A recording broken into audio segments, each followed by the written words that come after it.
You know that meme?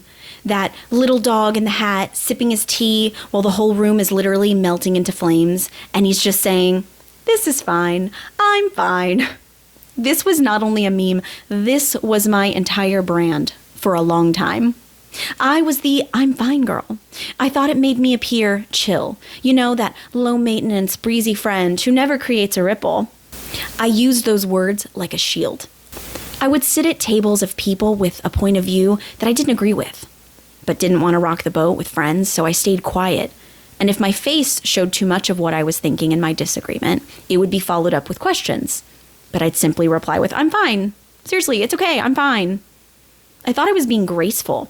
I thought I was protecting myself from losing a friend, or even protecting other people from the inconvenience of my inner world. But let's be real. People aren't dumb. They can feel the friction. I wasn't being breezy. I was being a wall. I was sipping my tea while my internal peace was just burning. All because I was terrified of my real feelings and that they would be a burden to others. I remember this so clearly. I was just starting my physical wellness journey, and I just finished a really intense group workout.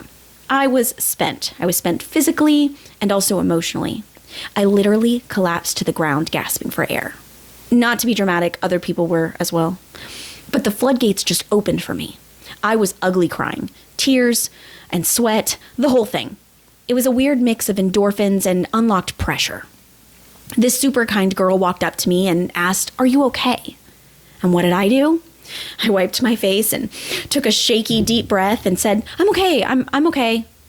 She looked at me sideways. Obviously, I was not fine. She knew it. I knew it. I wasn't okay. But in that moment, the idea of admitting that I was struggling felt like I'd be dumping my whole life story on her. I didn't want to overshare, and I was afraid of being a burden, so much so that I shut her out entirely. Looking back, it would have been okay to just say, "This was a lot. I'm proud of myself for being here, but it was hard and I'm hurting right now." That truth wouldn't have been a burden. It would have been a bridge. But instead, I built a wall. That's the trap of the "I'm fine" flex. We think we're being selfless, but we're actually doing a disservice to ourselves and our people. We create negative walls where we should have positive boundaries. A positive boundary is like a signpost. It tells people how to love you. It says, "Hey, this is where I'm at." It actually helps people know where they stand with you. But a wall? A wall is just silence. It's "I'm fine," while your energy is screaming something else. By pretending to be super chill, I was denying the people who loved me a chance to actually know me. I was giving them what I thought was the recipe for success in friendships and love. However, it was just a cardboard cutout of Chelsea instead of the real thing. It's hard to connect with someone when you're constantly bumping into their "I'm fine" armor. I thought I was being easier to love, but the truth is, people can't love what they can't see. But now, I practice that unbreezy life. Not in a demanding or aggressive way, but in a way that whispers, "I'm okay, and it's okay to have needs." And let me tell you, the freedom is addictive. It started out with small stuff. You know that group chat struggle? Everyone's asking, where should we eat? Where should we go? What should we do? For years, my response was, anything's fine, or whatever you want's good, even if I had a preference. Now, I say what I want. I'll say, actually, I really want Mexican food tonight. Does it always work out? No. But that's not the point. Sometimes we end up getting sushi anyways. The shift isn't about getting my way every time.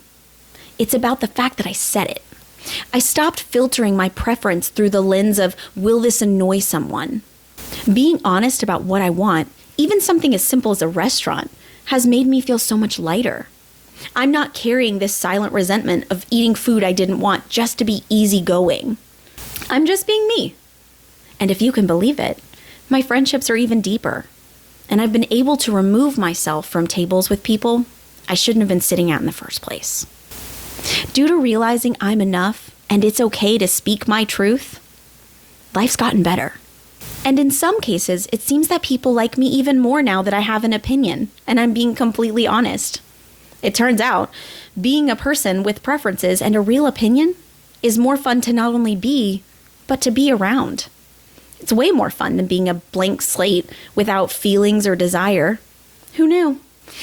The best part of this whole thing, now, when I actually say I'm fine, I mean it. Because I've stopped using those words as a mask, they've regained their power. My friends and family can take me at face value. If I say I'm good, they don't have to scan my face for hidden cracks or try to read between the lines of my negative energy.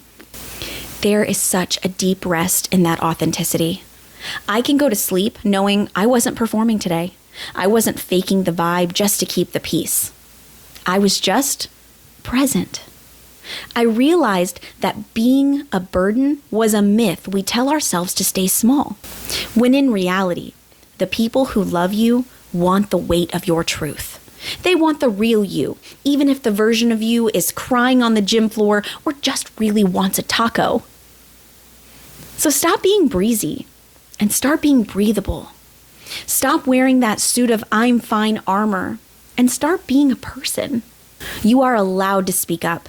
You are allowed to have a specific craving. And you are definitely allowed to be not fine. Because once you stop pretending, that's when you actually start living. And trust me when I say that living as who you truly are out loud is way more fun. As usual, thanks for joining me today. Thanks for joining me in vulnerability and trusting me with your time. I'll see you next time.